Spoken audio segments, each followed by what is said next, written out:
الذي خلق السماوات والأرض وما بينهما في 6 أيام ثم استوى على العرش. قال النبي صلى الله عليه وسلم: القرآن شفيع مصفي وماجد مصدق من جعله أمامة قضاه إلى الجنة ومن جعل خلف جهره سقاطه إلى النار. وقال الله تعالى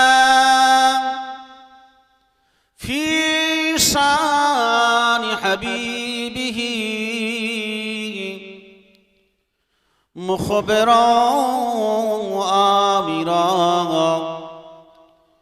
إن الله وملائكته يصلون على النبي يا أيها الذين آمنوا صلوا عليه وسلموا تسليما.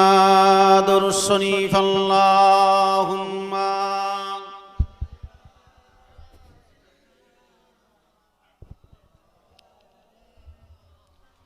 وعلى علي سيدنا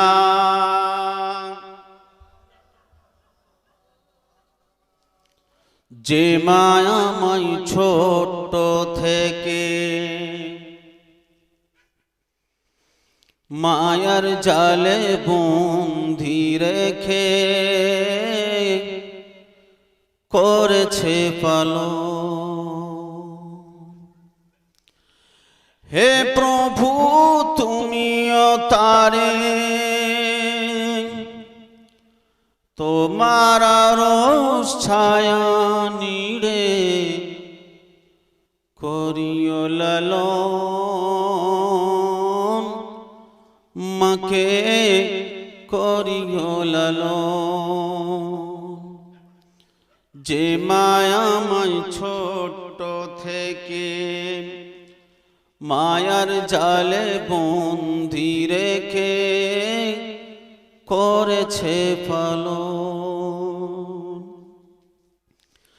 মাঝে সাদায় আমার পাশে সুখে দুঃখে থাকতো বসে, সে মায়াজি আমায় ছেড়ে চলে গেছে তোমার কাছে। সত্যিকারে যারা মা হারা তাদের মার কথা মনে পড়ে না পড়ে না? এই গভীর রাত্রে আপনি যদি আপনার মায়ের কথা স্মরণ করে যদি এক ফোঁটা চোখের পানি যদি ফেলেন, আল্লাহ পাকের বদলা আপনার মায়ের কবরের জামিনদারের সার্টিফিকেট দেবে। জোরে বলবেন, আরো জোরে হবে না? মাঝে সাদায় আমার পাশে সুখে দুঃখে থাকতো বসে, সে মায়াজি আমায় ছেড়ে চলে গেছে তোমার কাছে। হে প্রভু তুলেছি হাত, তুমি তারে দাও গো নাজাত, করে নাও আপন। হে প্রভু তুমিও তারে তোমার রোষ ছায়া নিড়ে করিও লালন, মাকে করিও লালন। যে মায়াময় ছোট থেকে মায়ার জালে বন্দি রেখে করেছে পালন। হে প্রভু তুমিও তারে তোমার রোষ ছায়া নিড়ে করেছে লালন, মাকে করেছে লালন। মাঝে ছিল সবচেয়ে আপন, সে ছাড়া আজ শূন্য জীবন। আসবে না মা ফিরে কভু, কেঁদে যতই ভাষাই নয়ন। মাঝে ছিল সবচেয়ে আপন, সে ছাড়া আজ শূন্য ভুবন। আসবে না মা ফিরে কভু, কেঁদে যতই ভাষাই নয়ন। হে প্রভু তুলেছি হাত, তুমি তারে দাও গো নাজাত, করে নাও আপন। হে প্রভু তুমিও তারে তোমার ছায়া নিড়ে করিও লালন, মাকে করিও লালন। মা যে আমার সবচেয়ে আপন, মা ছাড়া আজ শূন্য জীবন, করে নাও আপন। মা মানে মা, আপনার মা আমার মা, মা মানেই মা। একটা অক্ষর মা, আর তামাম পৃথিবীর সমস্ত মধুজানি একটা অক্ষরের ভিতরেই দিয়ে দিয়েছে। জোরে বলবেন না সুবহানাল্লাহ। আল্লাহ বলছে বান্দা ওয়াকাদা রাব্বুকা আল্লা তা'বুদু ইল্লা ইয়্যাহু ওয়া বিল ওয়ালিদাইনি ইহসান। ওরে পৃথিবীর মানুষ, নামাজ পড়ে পড়ে কপালে যদি দাগ করে ফেলিস, রোজা রেখে রেখে যদি তোরা কাটিসার হয়ে যাস, দান করতে করতে যদি পাহাড়কে টপকে ফেলিস, আর তোরা যদি তোদের আব্বা মার যদি অবাধ্য সন্তান হস, তোদের কিন্তু বিপদ অনিবার্য, তোদের ঠিকানা কিন্তু জাহান্নাম। অনেক ব্যক্তি দেখবেন নামাজ পড়ে, রোজা রাখে, অনেক ইবাদত করে, দান খয়রাত করতেও কোনটা বোধ করে না, কিন্তু দেখবেন মা বাপের খেদমতের সময় কত। এরকম কিছু লোক আছে না, না কিছু ডাকাত এরকম আছে, বন্ধুর পিছনে অনেক টাকা ব্যয় করে, বান্ধবীর পিছনে অনেক টাকা নষ্ট করে, এখানে সেখানে শ্বশুর শাশুড়ি শালি বন্ধু বান্ধব সবার পিছনে টাকা চলে যায়, অসুবিধা হয় না। কিন্তু যখন বাপ মা টাকা চায় তখন কোল যে টান পড়ে, পড়ে না। আজকের মিস্ত্রি পড়া জলসা হচ্ছে, সবাই আসো, সবাইকে টাকা দিচ্ছে, অসুবিধা নাই। বাপ যদি বলে কোচি আমাকে 5 টাকা দে, তখন বলবে টাকা তোমার কি হবে? ছেলে যদি 50 চায় 100 দেবে, বউ যদি 100 চায় 200 দেবে, কেউ যদি 1500 চাও 2000 দেবে। বাপ যদি 500 চায় ও বলবে এত টাকা তুমি কি করবে, বুড়ো বয়স অত টাকা। এরকম আছে না নাই? বর্তমান সময় এই এমন একটা ব্যাধি এসেছে, সবচেয়ে বিপদে কষ্টতে আছে বাপ মা, অথচ সবচেয়ে বিনা স্বার্থে ভালোবাসে কে? বাপ মা। অন্য আপনাকে ভালোবাসবে স্বার্থে। আপনার সময়ের বন্ধু কিন্তু অসময়ের বন্ধু না, আপনার কাছে থাকবে বন্ধু, বিপদে থাকবে না। কিন্তু আপনার বিশ্বাস করেন, আপনার আব্বা মা থাকবে আপনার সময়েরও আপনার অসময়েরও। সত্যিকারে যদি আপনাকে কেউ ভালোবাসে, সেটা হচ্ছে আপনার আব্বা মা নিঃশর্তে ভালোবাসে, যার কোনো স্বার্থ নাই। জোরে বলে। এক তারিখ আল্লাহ রাসূল সাল্লাল্লাহু আলাইহি সাল্লাম মসজিদে নববী শরীফে বসে আছেন। হঠাৎ মাত্র একজন বুড়ি মা লাঠি ধরে ধরে আসছে, নাম ধরে আছে মুহাম্মদ, এ মুহাম্মদ, মুহাম্মদ সাল্লাল্লাহু আলাইহি ওয়াসাল্লাম। সাহাবারা বলছে আমার নবীর নাম ধরে ডাকে, এত বড় স্পর্ধা সাহসকার।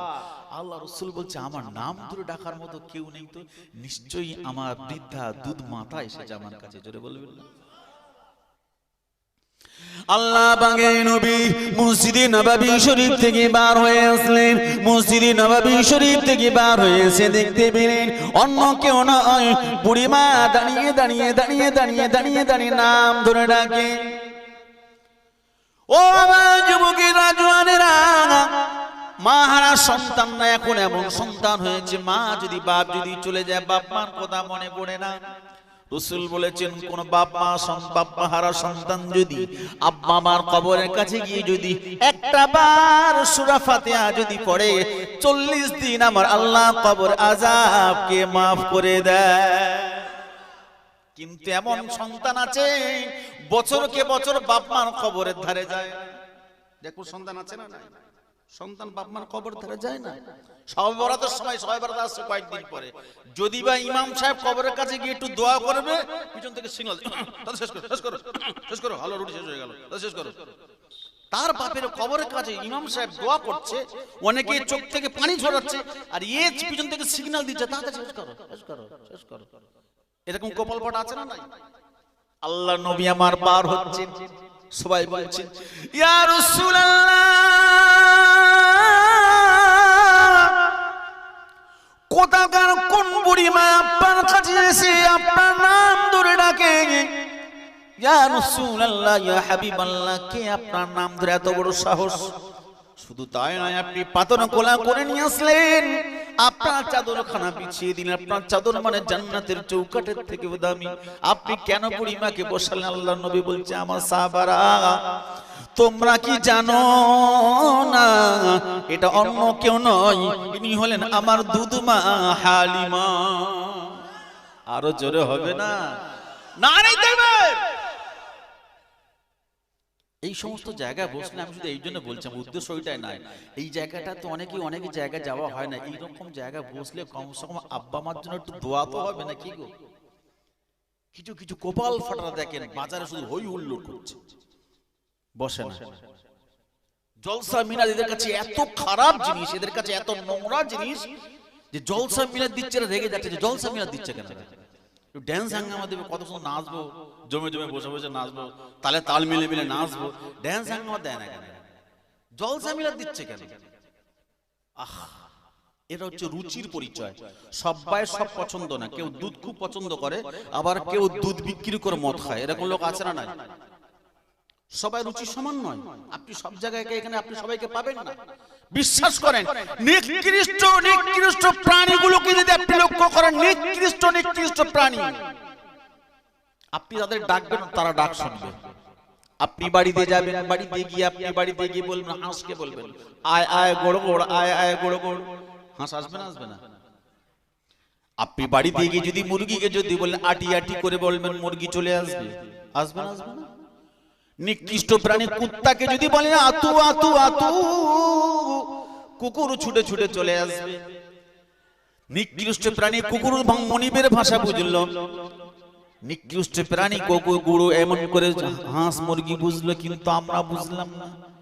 নিকৃষ্ট প্রাণী একটা কুত্তা, আপনি তাকে 3 দিন খাওয়া দেবেন না, 3 দিন ওই নিকৃষ্ট প্রাণী কুকুর 3 দিন খাওয়া পাবে না। 3 দিন না খেয়ে রাস্তায় পাড়ায় এখানে কিচ্ছু না পেলে পায়খানা খেয়ে বাড়িতে আসবে। বাড়িওয়ালা কিছু খেতে দেয়নি, 3 দিন শুধু পায়খানা খেয়ে ঘুরেছে। কিন্তু বাড়িওয়ালা যখন ডেকেছে লালু, ও সঙ্গে কিন্তু লেজ নাড়তে চলে আসছে না? ও তার মালিককে চিনেছে, 3 দিন খেতে দেয়নি। তারপরে কুকুর কিন্তু তার মালিককে চিনলো যে এটা আমার মালিক। বাইচা যদি ঘেউ করে ঠেলে উঠেছে, ও যখন দেখেছে মালিক, ও তখন লেজ নাড়াতে বলবে আই এম এক্সট্রিমলি সরি মালিক, আপনাকে বুঝতে না পেরে আমি প্রথমে 3 বার ঘেউ করে ফেলেছি। আসলে কিন্তু আপনি তো আমার মালিক, আসেন আমার ঘরে আসেন, আমার ঘেউ করাই উচিত হয়নি, আমি ভেবেছি অন্য কেউ। একটা কুকুর, একটা কুত্তা, একটা নিকৃষ্ট প্রাণী, সে চিনলো, সে বুঝলো যে এটা আমার মালিক। অথচ আমরা আমাদের মালিককে চিনলাম না। যে মালিক আমাদের নাক দেখাল, যে মালিক আমাদের দেখাচ্ছে, যে মালিক আমাদের এখনো পর্যন্ত বাঁচিয়ে রেখেছে, সেই মালিককে আমরা খুশি করতে পারিনি। কেন আমাদের বিপদ আসবে না? আমাদের কেন আমরা মার খাবো না? লাজ্জুতো কেন আমরা খাবো না? আমরা যখন আমাদের মালিককে যখন ভুলতে চলেছি, মালিক তখন আমাদেরকে তো পেশাই করে ছাড়ে। এটা আমাদের হাতের কামাই, এটাই আমাদের বিপদ। দেখেন আজকে আল্লাহ ভোলা হয়ে গেছে। আজকের এত বড় একটা জলসায় মানুষগুলো কোথায়? শুধু ঘুরছে, শুধু এ মাথা মতো ঘুরপাক খাচ্ছে। আর কিছু ছেলে আছে, কিছু মেয়ে আছে, ছেলেরা যেদিকে মেয়েরা সেদিকে। ফুচকার দোকানে, এ দোকানে, বাদামালার দোকানে, সেখানে ঘুরে সময় কাটিয়ে বাড়ি চলে যাচ্ছে। কিন্তু আজকের এই জায়গাটা আমাদের জন্য রহমত, আবার কারোর জন্য জলসাটা গজব। কথা ঠিক না ভুল? নামাজটা কারোর জন্য রহমত, আবার নামাজটা কারোর জন্য গজব। রোজাটা কারোর জন্য রহমত, আবার রোজাটা কারোর জন্য গজব। বাপ মা কারোর জন্য জান্নাত, আবার বাপ মা কারোর জন্য জাহান্নাম। আল্লাহ পাকের নবী দু জাহানের বাদশা জনাবে মুহাম্মদুর রাসূলুল্লাহ সাল্লাল্লাহু আলাইহি ওয়াসাল্লাম বললেন, এ আমার সাহাবারা, তোমরা যখন ভালো মন্দ, যখন ভালো কাজ, যখন তোমাদের ভালো লাগবে, তোমাদের ভালো কাজগুলো যখন ভালো লাগবে, তখন তুমি বুঝবে ঈমানের স্বাদ পাচ্ছ। আর নোংরা কাজ, খারাপ কাজগুলো যখন ভালো লাগবে, তখন তুমি শয়তানের খারাপ কাজও তুমি ভালো লাগছে। তার মানে তুমি বুঝতে হবে এই দিকটা ওই দিকটা, ডান হাত বাম হাত, ডান সাইড বাম সাইড, এটা রাসূলের কথা যখন আপনার ভালো লাগবে, তখন মুমিন হলে প্রকৃত স্বাদ খুঁজে পাবে। আর খারাপ কাজের যখন স্বাদ পাবে, তখন ঈমানটা তার শেষ। কিছু কিছু মানুষের দেখবেন আল্লাহ আল্লাহ রাসূলের কথা ভালো লাগে না, আর যেই মরে যাবে সেই সময় একদম লাইন ধরে বাচ্চাদেরকে ডেকে ডেকে সব কোরআন শরীফ পড়, ইয়াসিনুল কুরআন হাকিমুল মুস্তাকিম। ফেরেশতারা বলবি চিটিংবাজ, জীবনে 14 বছর কোরআন শরীফ শুনতো না, আর এখন কেন মাথার ধারে বেকার কেন কোরআন পড়তেছে? কেন মাথার ধারে কোরআন পড়তেছি? এই বেঈমানটা তো জীবনে কোরআন সহ্য করতো না, এর কেন মাথার ধারে কোরআন পড়ছিস? কথা ঠিক না বলি? মারা গেল, সুন্দর করে গোসল দিয়ে দিল, কবরে নামানোর সময় আমরা ইমাম সাহেবরা বলতে দেখলাম, বিসমিল্লাহি ওয়া ফি সাবিলিল্লাহি ওয়া আলা মিল্লাতি রাসূলুল্লাহ। তাহা মিথ্যা কথা, কাঁচা মিথ্যা কথা বলে দিলাম। যে পুরো দিনের উপরে ছিল, ইসলামের উপরে ছিল, কাবা থেকে মুখ করে ঠিক করে ছেড়ে দিল, কিচ্ছু না। আবারও কিছু কিছু মুসলমান আছে সারাটা জীবন নামাজ নাই, সারাটা দিন রোজা নাই, জীবনে বাপ মাকে খেদমত করতো না, মসজিদ মাদ্রাসাকে চিনতো না। যখন মারা গেল, মারা যাবার পরে ইমানের সঙ্গে মারা গেল কিনা, বেঈমান হয়ে মারা গেল এটা আমরা জানি না, কিভাবে মারা গেল তাও আমরা বুঝলাম না। যখন মারা গেল মনে করলাম 3টে গরু যদি কায়দা করে জবাই করে খাইয়ে দেই, মনে হবে যেন জান্নাতে সার্টিফিকেট পেয়ে গেছে। কিছু কিছু লোকের ধারণা আছে যে মরে যাবে 3টা গরু জবাই করতে হবে, ঝামেলা শেষ। কিছু কিছু আবার ছেলে আছে সারাটা জীবন বাপ মাকে ভাত দেয় না, ডাক্তার দেখানোর সময় ঔষধ দিল না, শীতকালে ব্ল্যাঙ্কেট কিনে দিল না, গরমের সময় পাকা কিনতে কষ্ট হলো, মশার জ্বালায় মশারি কাটাতে মশারি দিতে কষ্ট হলো। যেই মারা গেল তখন বলছে আমি 20,000 টাকা আমি দেব। জীবিত অবস্থায় কিচ্ছু দেয় না, ডাক্তার দেখানোর পয়সা দিল না। যেই মারা গেছে তখন বলছে 20,000 আমি দেবো। তারপরে এত খুশি হয়েছে, এই গিফট দিচ্ছে, বলছে মরে গেছে, খেয়ে গেছে, যাক ঝামেলা শেষ হয়ে গেছে, 20,000 দিলাম, বিদায় দিয়ে দিলাম। এ সত্যিকারে যদি বাপ মাকে ভালোবাসতো, বাপের মায়ের যদি মুহাব্বতটা যদি টুকু থাকতো, তাহলে করতো কি না, ও 20,000 টাকা, ও মা মরে যাবার আগে 20,000 টাকা, কমসে কম 10,000 টাকা ডাক্তারিতে ব্যয় করতো। কথা ঠিক না ভুল বললাম? জলসা মিলাদ কিসের? জলসা মিলাদ কিসের জন্য? জলসা মিলাদ তো এই জন্য, খারাপগুলোকে ভালো বলার জন্য। রাসূল সাল্লাল্লাহু আলাইহি ওয়াসাল্লাম সাহাবা আজমাইনদেরকে যখন যেটা যার যেটা দরকার পড়তো, যেখানে যেটা প্রয়োজন মনে করতো সেটা দিত। খাজা গরিবি নামাজ মাইনুদ্দিন চিশতি রাহমাতুল্লাহ আলাইহি কি দরকার ছিল হিন্দুস্তানের জমিনে আসা? তিনি শুধু আল্লাহ আল্লাহ আল্লাহ আল্লাহ আল্লাহ আল্লাহ আল্লাহ কত, তিনি আল্লাহর ওলি ছিলেন। কি দরকার ছিল হিন্দুস্তানের জমিনে? পাহাড় পর্বত, নদ নদী, সব পথ রাস্তা ঘাট নেই, কত উদ্দাম মরুভূমির প্রান্তর, সব থেকে দুর্গম প্রস্তুত রাস্তা, কত খারাপ রাস্তা, মরুভূমি রাস্তা, সেখান থেকে হেঁটে হেঁটে হেঁটে হেঁটে হেঁটে হেঁটে হিন্দুস্তানের জমিনে কেন এসেছিলেন? পথ হারা মানুষগুলোকে সঠিক পথ পাওয়ার জন্য। সেই জন্য তা আজও পর্যন্ত সারা পৃথিবীতে খাজা গরিবে নওয়াজ মাইনুদ্দিন চিশতি রাহমাতুল্লাহ নামটা আমরা সুন্দরভাবে নয় স্বর্ণাক্ষরে লেখা আছে, আর আমরা শ্রদ্ধার সঙ্গে রাহমাতুল্লাহ বলেই আলোচনা উচ্চারণ করি। সুবহানাল্লাহ। আর আমি আপনি যখন মারা যাব, ও যুবকেরা জওয়ানেরা, আমি আপনি যখন মারা যাব, আমরা এমন মানুষ হয়েছি, আমরা মারা যাবার পরে আমাদের লাশখানা অনেকে দেখতে আসবে না। লাশখানা এই জন্য দেখবে না, ভয়ে রাতের বেলা অনেকের ঘুম হবে না বলে, সেই জন্য আমাদের মুখ পর্যন্ত অনেকে দেখবে না। কথা ঠিক না ভুল বলেন? আমরা মরে যাবার পরে আমাদের মুখ অনেকে দেখবে না, রাতে ঘুম হবে না বলে ভয়ে আমাদের মুখ দেখবে না অনেকে। অনেকে বলবে যাব না, তাবিজ নষ্ট হয়ে যাবে। অনেকে বলবে যাব না, ওখানে অসুবিধা আছে। অনেকে বলবে যাব না, আমার ওখানে রাত্রে ঘুম হবে না। অনেকে বলবে গেলে আমার অসুবিধা আছে। কিন্তু বিশ্বাস করেন, খাজা গরিবে নওয়াজ মাইনুদ্দিন চিশতি রাহমাতুল্লাহ আলাইহি তিনি যখন ইন্তেকাল করলেন, তার কপালে লেখা আছে হাযা হাবিবাল্লাহ খাজা ইবনুল্লাহ, এমন করে লেখা আছে হাযা মাইনুদ্দিন চিশতি হলো আল্লাহ পাকের দোস্ত, আল্লাহ পাকের বন্ধু।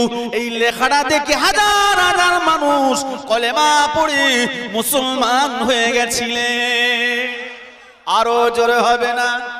নারে দেখবেন, পাইলে নিরালাই গো নবী, পাইলে নিরালাই, পাইলে নিরালাই গো নবী, পাইলে নিরালাই। দুই কদমে চুমু খাবো, দুই কদমে চুমু খাবো, সোনার দুটি চিলগায়। জোরে বলুন সুবহানাল্লাহ। আরো জোরে হবে না?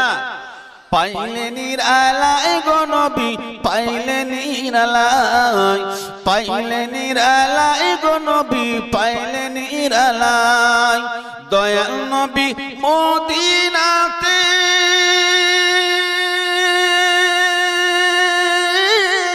আছেন শুয়ে মদিনাতে, দয়ার নবী কত দূরে লোহিত সাগরের তীরে, দয়ার নবী কত দূরে লোহিত সাগরের তীরে। মদিনারি সোনার ঘরে, মদিনারি সোনার ঘরে আছেন তিনি সর্বদাই। জোরে হবে না? আরো জোরে বলবেন না? পাইলে নিরালাই গো নবী, পাইলে নিরালাই। খাজা গরিবে নওয়াজ মাইনুদ্দিন চিশতি রাহমাতুল্লাহ আলাইহি স্বপ্নে ছিল মাইনুদ্দিন রাসূলের রওজার কাছে চলে গেলেন, কাঁদছে। তানার পীর হারুন রশিদের হুজুরের দোয়া নিয়ে, যা বাবা মাইনুদ্দিন, হিন্দুস্তানের জমিনে আমি যেতে পারিনি, তুমি যাও। জোরে বলবেন সুবহানাল্লাহ। রাসূল সাল্লাল্লাহু আলাইহি ওয়াসাল্লামের রওজার কাছে যারা গেছে, এমন কোন নিষ্ঠুর নেই তার চোখ থেকে পানি আসে না, এমন কোন হৃদয়হীন নেই যে চোখ থেকে পানি আসে না। অনেকেই বলে, আমাদের হাজী সাহেব আমরা যখন একসঙ্গে যখন রাসূল সাল্লাল্লাহু আলাইহি ওয়াসাল্লামের রওজার মাজার জিয়ারত করে যখন আসছিলাম, অনেকে বলছে আমার আব্বা মা যখন মারা গেছেন আমি কাঁদিনি, আমার চোখে পানি আসছিল না, টেনশনে বিভিন্ন হইতে। রাসূল সাল্লাল্লাহু আলাইহি ওয়াসাল্লামের রওজা জিয়ারত করবার পরে মানুষ পাগলের মতো কাঁদছে, পাগলের মতো কাঁদছে যে আমার আব্বা, আমার মা, আমার আত্মীয়, আমার প্রিয়জন কেউ থাকবে না। কিন্তু রাসূল সাল্লাল্লাহু আলাইহি ওয়াসাল্লাম আমাদের ছাড়া জান্নাতে যাবে না, শুধু আমাদের জন্য, আমাদের জন্য, আমাদের জন্য কাঁদবেন। আম্মাজান খাদিজা, আম্মাজান আমিনা বর্ণনা করছেন, আমার বেটা যখন পৃথিবীতেই যখন এসেছে, মুখটা নড়ছে, আমি কানটা লাগালাম, কানটা লাগানোর পর দেখছি না আমার বেটা মুহাম্মদ রাসূল সাল্লাল্লাহু আলাইহি ওয়াসাল্লামের জবান থেকে একটা আওয়াজ আসছে, ইয়া উম্মতি, ইয়া উম্মতি, ইয়া উম্মতি। জোরে হবে না? যখন পৃথিবীতে যখন এসেছিলেন, আমরা যখন পৃথিবীতে এসেছিলাম তখন কেঁদেছিলাম, ক্যাঁ ক্যাঁ ট্যাঁ ট্যাঁ প্যাঁ প্যাঁ করে। রাসূল সাল্লাল্লাহু আলাইহি ওয়াসাল্লাম পৃথিবীতে যখন এসেছে, আম্মাজান আমিনা বলছে আমার বেটা মুহাম্মদ রাসূলুল্লাহ জবান থেকে ইয়া উম্মতি, ইয়া উম্মতি, ইয়া উম্মতি আওয়াজ হচ্ছে। জোরে হবে না? আল্লাহ পাকের নবী দু জাহানের বাদশা জনাবে মুহাম্মদুর রাসূলুল্লাহ সাল্লাল্লাহু আলাইহি ওয়াসাল্লাম সারাটা জীবন শুধু আমাদের জন্য কেঁদেছেন, কি করে আমার উম্মত জান্নাতে যাবে, কি করে আমার উম্মত নাজাত পাবে। এখনো পর্যন্ত আমার রাসূল সাল্লাল্লাহু আলাইহি ওয়াসাল্লাম কবরে শুয়ে শুয়ে উম্মতিদের জন্য এখনো পর্যন্ত কেঁদে চলেছে। সেই উম্মত অন্যের জন্য পাগল। এমন আপন পৃথিবীতে আপনি পাবেন আজকের যে রাত, আজকের যে রাত সবই মিরাজের রাত। এই তারিখে আমরা আল্লাহ পাক রব্বুল আলামিনের সঙ্গে আমার রাসূল সাল্লাল্লাহু আলাইহি ওয়াসাল্লাম দেখা করতে গেছিলেন। সুবহানাল্লাযী আসরা বিআবদিহি লাইলাম মিনাল মাসজিদিল হারাম ইলাল মাসজিদিল আকসা। আল্লাহ রাসূল সাল্লাল্লাহু আলাইহি ওয়াসাল্লাম দেখা করতে গেছিলেন। এখনো পর্যন্ত আল্লাহর রাসূলের পাগল আছে না নাই? এখনো পর্যন্ত আছে। রিসেন্টলি কালকের কারা আপনি কাল পরশুদিন খবর দেখেন, মিডিয়ারা ভালো জানবেন, যারা ইন্টারনেট খবর দেখবেন, বোম্বাইতে বাড়ি মর্দে মুজাহিদ মুফতি সালমান আজহারি, তিনি দীপ্ত কণ্ঠে বোম্বাইয়ের জমিনে বলেছিলেন যে আমরা আমাদের জীবন শেষ করতে পারি, আমরা আমাদের বাপ মাকে সব ছেড়ে দিতে পারি, জমি জায়গা সব ছেড়ে দিতে পারি, কিন্তু আমার নূরে মুহাম্মদী রাসূলুল্লাহর নামে কেউ যদি উল্টো পাল্টা বলে, যতক্ষণ রক্তের শেষ বিন্দু থাকবে ততক্ষণ পর্যন্ত ওদেরকে আমরা ছাড়বো না। এইটুকু বলেছে, ভুল হয়ে গেছে। এইটুকু বলেছে, অ্যারেস্ট হয়ে গেছে। আমাদের মসজিদগুলো ভেঙে দিচ্ছে, অপরাধ করে না। কোথায় কি পাচ্ছে অত অসুবিধা নেই, মসজিদগুলো ভেঙে দিচ্ছে, অসুবিধা নেই। আর সালমান আজহারি, মুফতি সালমান আজহারি বোম্বাইতে শুধু বলেছেন যে আমরা নবীর জন্য আমরা জীবন দিতে প্রস্তুত। সত্যি জীবন দিতে প্রস্তুত না? প্রস্তুত না, জীবন দিতে প্রস্তুত। এইটুকু বলেছে, অ্যারেস্ট হয়ে গেল। কোথায় বাস করছি আমরা? আজকের কেন হবে না এরকম? কেন হবে না? আজকের এই তো আমাদের নবী প্রেমিকের এই অবস্থা। আজকের আমাদের জন্য এমন একটা সময় ছিল, আমরা 313 জন ছিলাম, তারা ছিল 1000 জন, জিতেছিলাম আমরা 1000 ছিলাম, ওরা ছিল 10,000, জিতেছিলাম আমরা ছিলাম 3000, ওরা ছিল 1 লক্ষ, জিতেছিলাম আমরা। এখন আমাদের সারা ভারতবর্ষে কম বেশি 40 কোটি আছে, তারপর আমরা মার খাচ্ছি, কারণ আমাদের দোষেই আমরা মার খাচ্ছি। প্রকৃত মুসলমান যদি হবে আল্লাহ আল্লাহ আল্লাহ আল্লাহ আল্লাহ আল্লাহ আল্লাহ আল্লাহ আল্লাহ আল্লাহ আল্লাহ আল্লাহ আল্লাহর কথা, নবী মুহাম্মদ রাসূলুল্লাহর কথা তাদের শুনতে এতটা মধুর লাগবে। আল্লাহ রাসূল সাল্লাল্লাহু আলাইহি সাল্লাম যখন সাহাবাদেরকে যখন কথা বলতেন, সাহাবীরা অবাক হয়ে যেতেন। তারা ক্ষুধা, তাদের পিপাসা, তাদের ঘুম, তাদের নিদ্রা, তাদের সব কিছু ছেড়ে দিয়ে চাতকের মতো রাসূলুল্লাহর সামনে বসে থাকতেন। এক তারিখে আবু হুরায়রা রাদিয়াল্লাহু তাআলা এসে বসেছেন। রাসূল সাল্লাল্লাহু আলাইহি সাল্লাম, "জয় আবু হুরায়রা, তুমি কিছু খাওনি?" বলছে, ইয়া রাসূলুল্লাহ, না খাইনি। কেন খাওনি? কেন?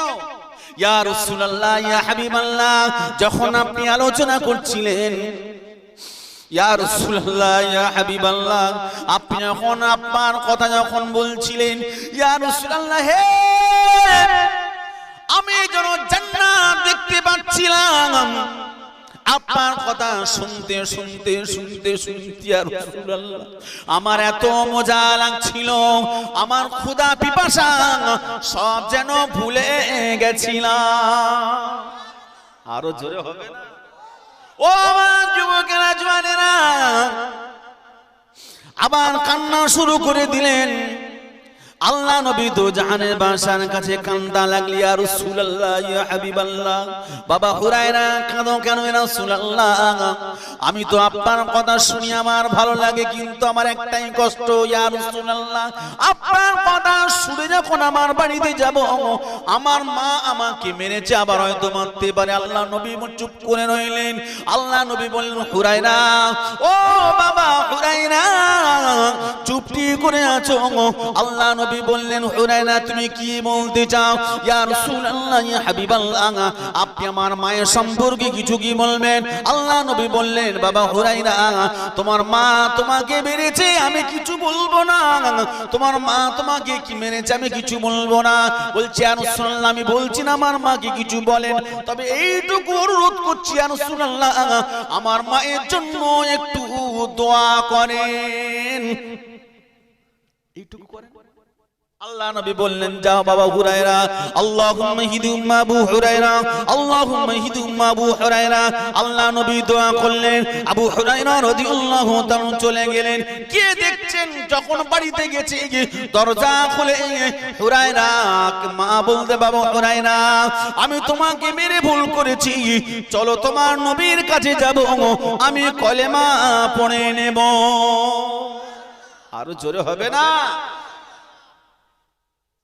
আল্লাহ নবী সাল্লাল্লাহু আলাইহি সাল্লাম জীবনে কাউকে কখনো কারো কষ্ট চাই না, কারণ রাসূল সাল্লাল্লাহু আলাইহি সাল্লাম জীবনে কারো কোনোদিন ক্ষতি চাই না। আমরা তো আমাদের চিন্তা ভাবনা টার্গেট শুধু মানুষের কি করে ক্ষতি করব, কথা ঠিক না বলেন? শুধু কি করে লোকের ক্ষতি করব, হিংসায় সারাদিন চলছে, কি করে মানুষের ক্ষতি করা যায়। সে একটা গল্প আছে না, একজন কাঠুরে পাথর পেয়েছে, বলছে তুই যা চাবি পাবি, তবে তুই একটা চাইলে অন্যজন দুটো হবে। এটা কথা আছে না? কাঠুরে পাথর পেয়েছে, বিবিকে বলছে খবরদার ভুলেও যেন হাত দিবি না। বলছে কেন? বলছে আমার একটা লোকের দুটো হবে, এটা আমার সহ্য হবে না। এখন বৃষ্টি পড়তেছে, কাঠুরে চলে গেছে কাপড় কাটতে, পানি পড়তেছে। বিবি বলছে মহা বিপদ তো, এমন একটা পাথর পেলে, পাথর বললি কাজ হবে কিন্তু কাজ করতে দেয় না, কি বিপদ। পাথরকে বার করেছে, যে পাথর তোকে যদি বলি যে আমার ঘরে পানি পড়তেছে, তোকে যদি বলি আমার একটা ছাদ দাও, ঘর দাও, হবে? বলছে হ্যাঁ হবে। বলছে আমার যদি একটা ছাদ হয় তো লোকের কটা হবে? বলছে লোকের দুটো। তবে যাই হোক পানির হাত থেকে বাঁচি কম সব। পাথরকে বলছে পাথর দে আমার একটা ঘরের ছাদ দে, হয়ে গেছে একটা ছাদ। লোক সব দুটো ছাদ, দুতলা। এখন কাঠুরে বাড়িতে কাট কেটিয়ে ভিজে ভিজে সে দেখছে, চিনতে পারে কোন শহরে ঢুকে গেল। বলছে কি ব্যাপার এখানে এরকম কেন? লোককে জিজ্ঞাসা করতেছে, বলছে বদরদের বাড়ি কোনটা? বলছে ওই বাড়ি একতলা। বলছে একতলাটা? বলছে হ্যাঁ। বলছে আর সবার? সব লোকের, গ্রামের লোকের? বলছে আমার গিন্নির কাজ, এই গিন্নির কাজ। গিন্নি বলছে তুই কি করেছিস? বলছে আমি ঘর চেয়েছি, একটা হয়েছে। বলছে আমার একটা সবাই দুটো হয়ে গেল, সবাই দুটো হয়ে গেল। বলছে তো দুটো হয়েছে, তোমার কি হয়েছে? আমাদের তো পানির হাত থেকে বাঁচি না, লোকের হয়তো হোক না, তোমার কি হয়েছে? বলছে না আমার সহ্য হবে না। পাথর কই? পাথরটা নিয়ে আয়। পাথর যে পাথর একটা বলেছে আমার একটা, ওটা দুটো হয়েছে। বলছে হ্যাঁ। বলছে আমি যদি কোনো বলছি আমার একটা চোখখানা করতে হবে, গ্রামের লোকের কটা? বলছে দুটো করে হবে। বলছে এটা আগে এলে গ্রামের লোক সব চোখখানা হয়ে যায়, মানে আমার একটা চোখ যায় যাক, কিন্তু গ্রামে যা দুটো লোকের চোখখানা হয়ে যায়। এরকম বদমার্গের লোক আছে না নেই এখন সমাজে? হিংসা এমন একটা জিনিস, হিংসা আপনাকে নিজেকেই জ্বলাবে, অপরকে জ্বলাবে না। হিংসা থেকে মুক্ত হলে কি হবে দেখেন। 1 তারিখ রাসূল সাল্লাল্লাহু আলাইহি সাল্লাম মসজিদ নববী শরীফে নামাজ পড়ছে, নামাজ পড়ানোর আগে বলছে এই সাহাবারা, একজন দেখো একজন একটু করে ঢুকছে, বলছে জান্নাতি জান্নাতি জান্নাতি, জোরে বলেন সুবহানাল্লাহ। আল্লাহ পাকের নবী সাহাবারা লোকটা এমন করে তাকিয়ে দেখছে কে এমন ঢুকবে, জান্নাতি জান্নাতি জান্নাতি। এমন সময় দেখা গেল সাদা সিধে মানুষ সাআদ বিন আবি ওয়াক্কাস রাদিয়াল্লাহু আনহু, তিনি আস্তে আস্তে ঢুকছেন, মুখে ওজুর পানি, হাতে ওজুর পানি। সাহাবীরা অবাক হয়ে গেল, কি ব্যাপার? সাহাবীরা অবাক হয়ে গেল, সাদা সিধে সাআদ বিন আবি ওয়াক্কাস, ইনি আবার জান্নাতি। সাআদ বিন আবি ওয়াক্কাস যখন ঢুকলেন, মসজিদের ভিতরে ঢুকে গেলেন, এশা নামাজ সমাদা হয়ে গেল। একজন বুদ্ধিমান ব্যক্তি, ওই বুদ্ধিমান ব্যক্তির নাম হচ্ছেন আব্দুল্লাহ ইবনে আমর ইবনে আস। আচ্ছা আমরা সবাই বলি বুদ্ধিমান বুদ্ধিমান, বুদ্ধিমান কাকে বলে? বুদ্ধিমান কাকে বলে? বুদ্ধিমান ওই ব্যক্তিটা দেখবেন যে রাগের সময়ও মুখ থেকে বাজে ভাষা বার হয় না। বুদ্ধিমান অনেক রকম ক্যাটাগরি আছে, এটাই একটা বুদ্ধিমানের ভিতরে, যে রেগে যাওয়ার পরেও কিন্তু উল্টো পাল্টা বলে না। আর প্রকৃত মানুষ শুনবে রাগের সময় ওর ভিতরে কি আছে, রাগিয়ে দেখবেন ওর ভিতরে কি আছে সব বলে দেবে, ওর ভিতরে কি আছে সব বলে দেবে। ওর রাগের সময় যত একটা লোক রাগের সময় এত সুন্দর সুন্দর মিষ্টি মিষ্টি ভাষা বলে, পাশে পাশে মেয়েরা দাঁড়াতে পারবে না, এত সুন্দর মিষ্টি মিষ্টি ভাষা বলে। কথা বুঝতে পারছেন? আব্দুল্লাহ ইবনে আমর ইবনে আস রাদিয়াল্লাহু তাআলা আনহু, তিনি সঙ্গে সঙ্গে মসজিদে নববী শরীফ থেকে বার হয়ে গেলেন। মসজিদে নববী শরীফ থেকে বার হয়ে বললেন, ও ভাই সাআদ বিন আবি ওয়াক্কাস, আপনার বাড়িতে আমি 3 দিনের মেহমান হব, আপনি কি আমাকে নেবেন? সাআদ বিন আবি ওয়াক্কাস বলেন, না ভাই চলে। 3 দিন দেখলেন সারে নামাজের সময় নামাজ পড়া হয়ে গেল, তাহাজ্জুদের সময় নামাজ পড়ে, যখন ফজরের সময় নামাজ পড়েন, কিন্তু বাকি আমল তেমন করে না। দিনের বেলা সঙ্গে সঙ্গে ঘরে, রাত জেগে জেগে দেখি তো কি আমল করে। 3 দিন থাকার পরে সাআদ বিন আবি ওয়াক্কাসকে জিজ্ঞাসা করলেন, ও ভাই সাআদ বিন আবি ওয়াক্কাস, একটা কথা বলবো। বলছে বলেন। বলছে আল্লাহর নবী বলেছে আপনি জান্নাতি। ও ভাই সাআদ বিন আবি ওয়াক্কাস, আপনার এমন কি আমল আপনার আছে, আপনি এমন কি আমল করেন যে আমলের কারণে আল্লাহ নবী আপনাকে জান্নাতি বলেছে? এমন কোন আমল আপনি করেন আপনাকে জান্নাতি বলেছে? আল্লাহ নবী আপনাকে জান্নাতি বলেছে, কি এমন আপনি এমন করেন বলেন? সঙ্গে সঙ্গে সাআদ বিন আবি ওয়াক্কাস কাঁদতে লাগলেন। ও ভাই আমার সাহাবা ভাই, আমার কেমন তেমন কোন আমল নাই, আমার তেমন কোনো আমল নাই যে আমলের কারণে আল্লাহ পাক রব্বুল আলামিন আমাকে জান্নাতি দেবে। জোরে বলবেন না সুবহানাল্লাহ। জান্নাতি ব্যক্তি তারপরে বলছে আমার কোনো আমল নেই, তার মানে অহংকার থেকে মুক্ত। জোরে হবে না সুবহানাল্লাহ। আর আমাদের একটু নামাজ পড়লে মনে করে যেন আমি জান্নাতের সার্টিফিকেট পেয়ে গেছি। কথা ঠিক না বলে বলেন না। বড় পীর আব্দুল কাদের জিলানী রাহমাতুল্লাহ আলাইহি বলছে অহংকার থেকে মুক্ত হওয়ার জন্য কটা টিপস জেনে নাও। অহংকার থেকে মুক্ত হওয়ার জন্য আপনারা বলেন মুজাদ্দিদুজ জামান দাদা হুজুর কিবলা রাহমাতুল্লাহ আলাইহি 40টা সনদ পেয়েছিলেন, হাদিসের সনদ। 6টা হাদিসের সনদ পেলে মাওলানা হওয়া যায়, আর তিনি 40টা পেয়েছেন। 6টা ছাড়া আরো 34টা বাড়তি। তারপরে আবার মদিনা শরীফ থেকে সনদ পাওয়া ব্যক্তি মাথার ভিতরে একটু যেন গরম হতে লাগলো। শিক্ষার একটা ওয়েট থাকে না, থাকে না? শিক্ষার একটা ওয়েট থাকে, শিক্ষার একটা অহংকার থাকে। অনেকের রূপের অহংকার থাকে, অনেকের অর্থের অহংকার থাকে, অনেকের বংশের অহংকার থাকে। মুজাদ্দিদুজ জামান দাদা হুজুর রাহমাতুল্লাহ যখন 40টা সনদ পেয়ে গেলেন, তখন মনে মনে মনে যেন একটা গরম হলো। সঙ্গে সঙ্গে ভাবলে আমার মনের মধ্যে গরম আসছে, কি করতে হবে? তাসাউফের পণ্ডিত রাসূলের নামা ফাতেহ আলী আশি রাহমাতুল্লাহর কাছে চলে গেলেন যে আমাকে, আমি শিক্ষার দিক থেকে অনেক উপরে, কিন্তু তাসাউফের দিক থেকে আমি কিচ্ছু না। কারণ অহংকার থেকে নিচে নামবে বলে। কিভাবে তারা অহংকার থেকে নিচে নামছে দেখেন। আর আমরা তো অহংকারের শ্রেণীতে চড়ি। মুজাদ্দিদুজ জামান দাদা হুজুর কিবলা রাহমাতুল্লাহ আলাইহি ফাতেহ আলী আশি রাহমাতুল্লাহ আলাইহির কাছে গেলেন। জানাকি রাসূলের নামা বলা হতো, ফাতেহ আলী আশি রাহমাতুল্লাহ আলাইহিকে রাসূলের নামা বলা হতো। রাসূলের নামা মানে কি? যখন ইচ্ছা তখন তিনি আমার নবীকে দেখতে পেত। তিনি অত শিক্ষার দিক থেকে অতটা উচ্চ সিংহাসনে ছিলেন না, কিন্তু তাসাউফের দিক থেকে আকাশচুম্বী রাসূলকে বললেই দেখতে পেতেন।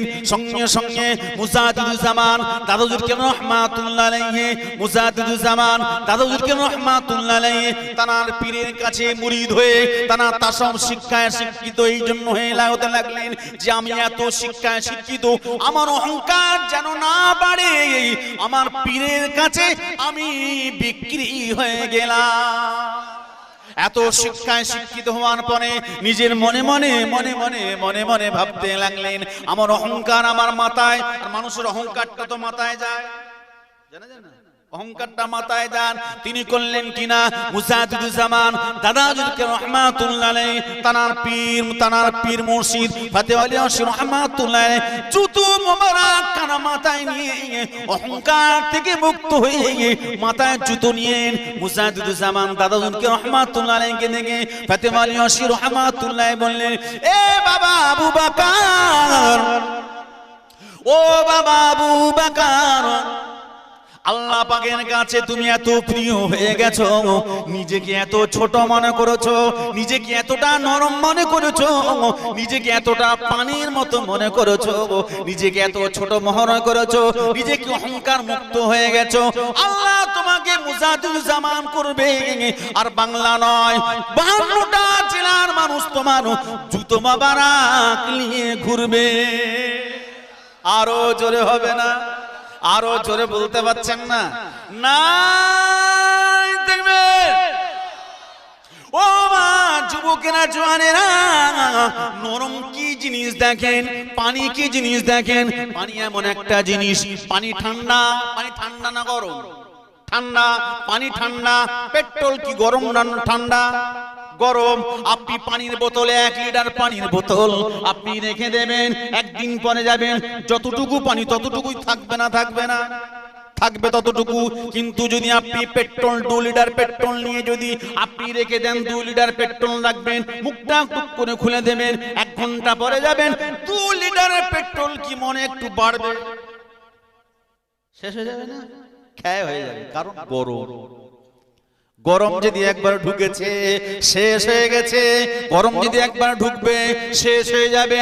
ও মা যুবকেরা জওয়ানেরা, আল্লামা রুহুল আমিন শাহ রাহমাতুল্লাহ আলাইহি এত শিক্ষিত মানুষ ছিলেন, এত শিক্ষিত মানুষ ছিলেন, আজ পর্যন্ত 200 বছর ইতিহাসের ভিতরে আলিয়া ইউনিভার্সিটির আলিয়া মাদ্রাসার রেকর্ড আমার মুসা এমন করে তার আল্লামা রুহুল আমিন সাহেব হুজুরের রেকর্ড কি আজ পর্যন্ত ভাঙতে পারে।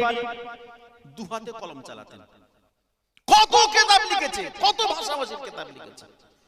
যখন কিতাব লিখলে এত শিক্ষিত তার রেকর্ড আজ পর্যন্ত কেউ ভাঙতে পারেনি। গরম আসলেন, গরম শিক্ষার একটা গরম আছে না, শিক্ষার কিছু কিছু মানুষ দেখবেন লোককে সালাম দেবে না, রাসূলের চেয়ে কি বড়, নবীও বাচ্চাদের সালাম দিত। কথা ঠিক না ভুল বলেন? একজন 5 বছরের ছোট্ট সাহাবী, 5 বছরের, সে বড় হয়ে বর্ণনা করছে, আমি ছোট্টবেলায় আমার রাসূল সাল্লাল্লাহু আলাইহি সাল্লামের সামনে বসেছিলাম, আমার নবী আমাকে ডেকেছে, আর রাসূল সাল্লাল্লাহু আলাইহি সাল্লাম যখন ডেকেছে রাসূল পানি খাচ্ছিল, রাসূলের পানি মোবারকটা মুখ থেকে ওই ছোট্ট বাচ্চার গায়ে মুখে পড়েছিল। তিনি বলছে আমি খুশি হয়েছিলাম, আর বড় হয়ে বলছে, তিনি বলছে আমাকে তোরা চিনিস, আমার রাসূলের মুখের পানি আমার মুখে লেগেছিল। জোরে হবে না? ছোট ছোট বাচ্চাকে রাসূল আদর করতেন, ভালোবাসতেন, বিধর্মীদের ভালোবাসতেন। তোমার কিসের অহংকার? শিক্ষার অহংকার, কিসের অর্থের অহংকার? আজকের আমি আপনি চলে যাব, কেউ থাকবে না। কেউ থাকবো আমরা? কেউ থাকবে না। আল্লামা রুহুল আমিন শাহ রাহমাতুল্লাহ আলাইহি। আপনাদের অসুবিধা হচ্ছে বাবু? আমার ওয়াজটা কিন্তু ঘুরোচ্ছে, এই জন্য ঘুরোচ্ছে পরিস্থিতি হিসাবে। খাজা গরিব নামাজ থেকে ঘুরে ঘুরে এই জায়গাটা আমি আসছি, আবার কিন্তু ঠিক জায়গায় যাব। আল্লামা রুহুল আমিন এত শিক্ষায় শিক্ষিত ছিলেন, তিনি দেখছেন যে আমার শিক্ষার একটা অহংকার বাড়ছে। তিনি নিজেই, যে মানুষটা নিজে নিজে বুঝতে পারে না, সেই মানুষটা হচ্ছে প্রকৃত মানুষ। আমাদের বিবেকটা হচ্ছে বড় জিনিস। আমাদের এখন আবেগ কাজ করে, বিবেক কাজ করে না। যার বিবেক কাজ করে তার কিন্তু পৃথিবীতে বিবেকের উপরে বড় মাওলানা, বড় মুফতি, বিবেকের উপরে বড় ডাক্তার, মাস্টার, বিবেকের উপরে কেউ নাই। আল্লামা রুহুল আমিন শাহ রাহমাতুল্লাহ আলাইহি যখন এত উচ্চ শিক্ষায় শিক্ষিত হলেন, মনে মনে মনে মনে ভাবছেন এ বাংলা জমিনেতে, বাংলাদেশ, আসাম, ত্রিপুরার ভিতরে আমার মতো এত শিক্ষিত নাই। তিনি মনে মনে এমন ভাবতে লাগলেন।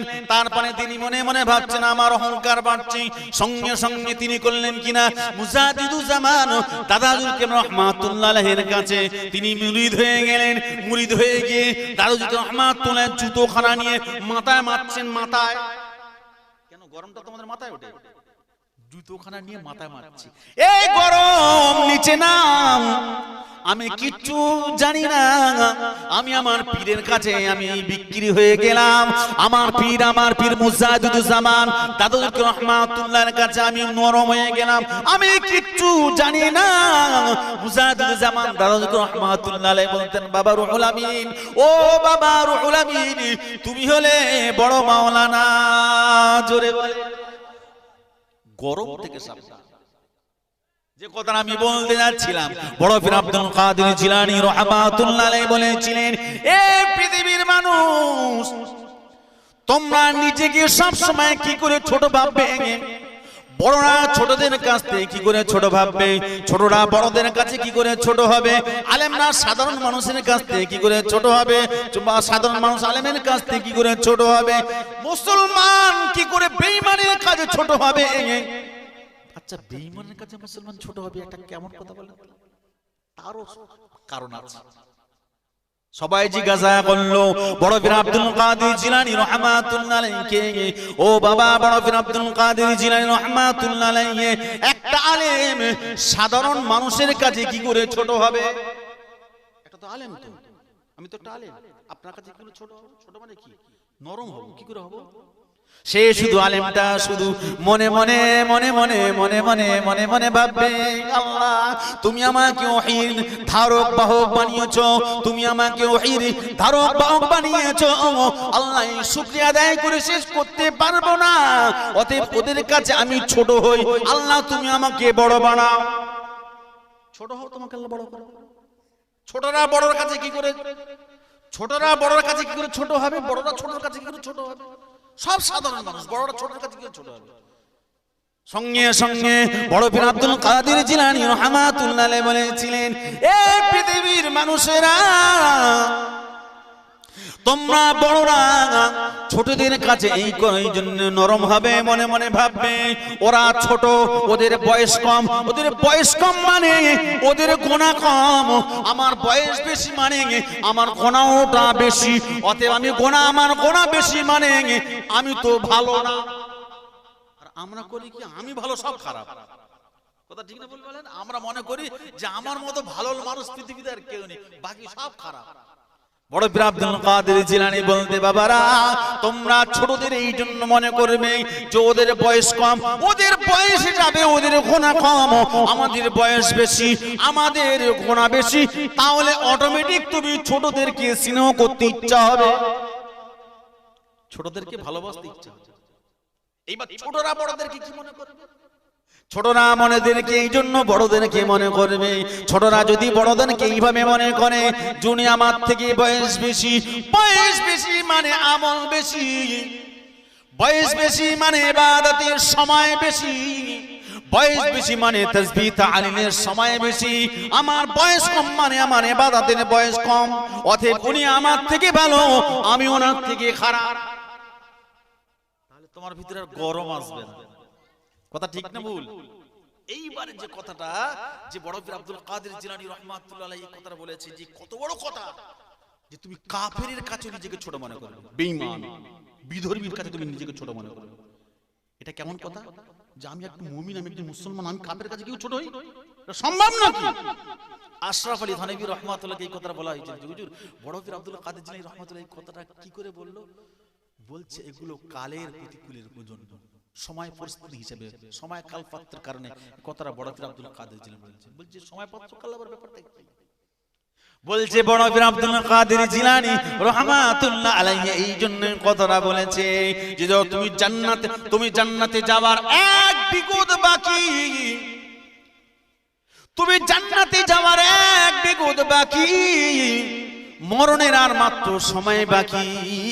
কোন কারণে হয়তো তুমি বেঈমান হয়ে মারা গেলে, তুমি যদি বেঈমান হয়ে মারা যাও, জান্নাতে যাওয়ার এক বিগত বাকি, কোন কারণে তোমার মৃত্যুটা যদি ঈমানের সঙ্গে যদি না হয়, তাহলে তোমার জীবন বৃথা। তোমার মৃত্যুটা ঈমানের সঙ্গে হবে, তুমি কি করে বুঝলে? তুমি নিজেকে মুসলমান বলে দাবি করছো, তোমার মৃত্যুর আগে হয়তো কলেমা নসিব নাও হতে পারে, হবে না হবে আল্লাহ ভালো জানে। কথা ঠিক না? আপনি যাকে বেঈমান বলছেন, আপনি যাকে কাফের বলছেন, কোন কারণে হয়তো জাহান্নামের এক বিগত বাকি, জাহান্নামে যাবার আর মাত্র এক বিগত বাকি, মরবে জাহান্নামে চলে যাবে, না জানি কোন কারণে এমন একটা সিচুয়েশন পরিস্থিতি তৈরি হলো, মরণের আগে কলেমা পড়ে নিল, ও মুমিন হয়ে মারা গেল, আমার থেকে দামি হয়ে গেল। হতে পারে না? পারে না? সেই জন্য নিজেকে সবসময় ছোট মনে করো, নিজেকে ছোট মনে করো। বাদশা সাদ্দাত প্রসব হয়েছে, ফারিস্তা বলছে আল্লাহ এমন একটা জায়গায় প্রসব হচ্ছে, পৃথিবীর কেউ নেই, সাগরের মাঝখানে তক্তার উপরে এই জায়গাটাই ওকে প্রসব করতে হবে। আল্লাহ বলছে আমি যেটা জানি সেটা তুই জানিস না, প্রসব ওইখানেই হবে, মায়ের পেট থেকে তক্তার পেটে আসবে, ওখান থেকে ভেসে ভেসে ভেসে ভেসে ভেসে ভেসে ভেসে ভেসে চলে গেল। বাঘের কাছে মানুষ হলো, জঙ্গলের সিংহ জন্তুরা আমাদের কাছে মানুষ হলো, বাঘের দুধ খেয়ে খেয়ে মানুষ হলো। কে কোথায় মানুষ হলো? যখন বাচ্চা হয়ে গেল, সাদ্দাত হয়ে গেল, আল্লাহ বলছে আজরাইল চলে যা, সাদ্দাতের মার জান কবজ কর।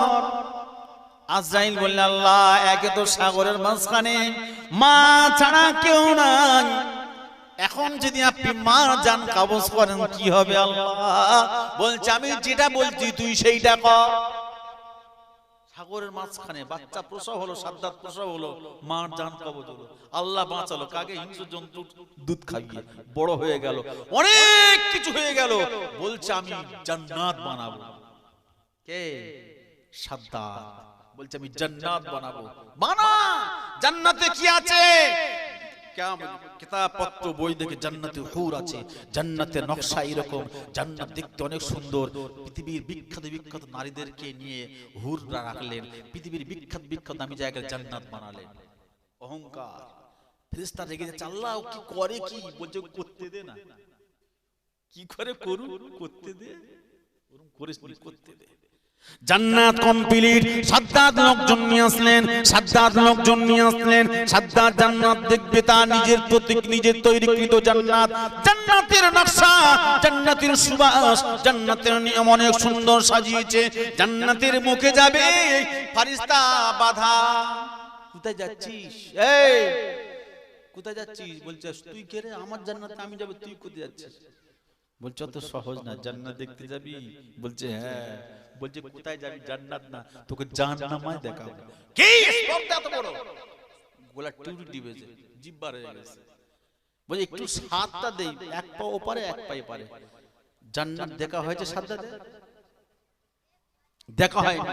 নমরুদ বলছে আমি আল্লাহর সঙ্গে লড়াই করব, তীর মেরেছে। আল্লাহ বলছে ফেরেশতা একটা মাছ নিয়ে যা তো, লিগে তীরে লাগিয়ে দে, রক্ত নিয়ে পৃথিবীতে আসে। নমরুদ তীর মেরেছে, রক্ত মাখা তীর নিচে পড়েছে, বলছে তোর আল্লাহকে মেরে দিছি। কে বলতেছে? নমরুদ বেঈমান, বলছে তোর আল্লাহকে মেরে দিছি।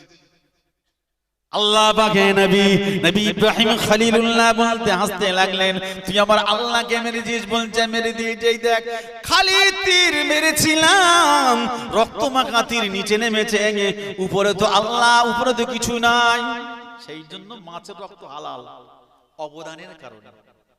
যারা যারা অবদান পৃথিবীতে, নিকৃষ্ট প্রাণী, ছোট্ট ছোট্ট প্রাণীর অবদানের